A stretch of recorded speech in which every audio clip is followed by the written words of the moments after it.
امروز 22 آبان سال 404 واقعا در سالی که آدم فکر میکنه به خاطر اومدن برف درختان مرکبات محصول نیاوردن، ولی میبینیم برکت خداوند، رزق و روزی خداوند متعال جاری و ساریه.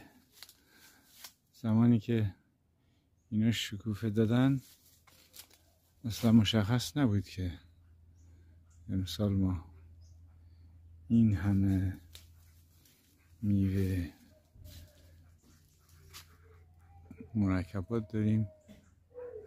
واقعا شگفت انگیزه. خدای شکرت.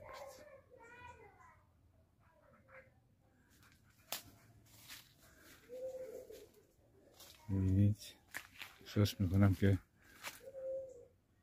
از خیلی از سالهای دیگه که مشاهد برف و شوک درختان نبودیم اینقدر با میوه نداشتیم. خیلی جالبه.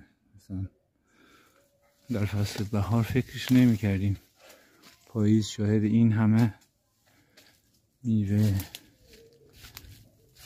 نارنگی و پرتقال و اینا باشیم. خیلی جالبه.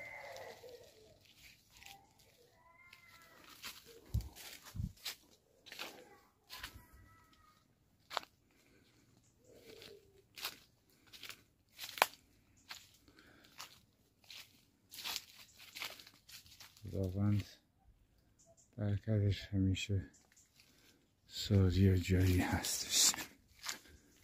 خدای شکر.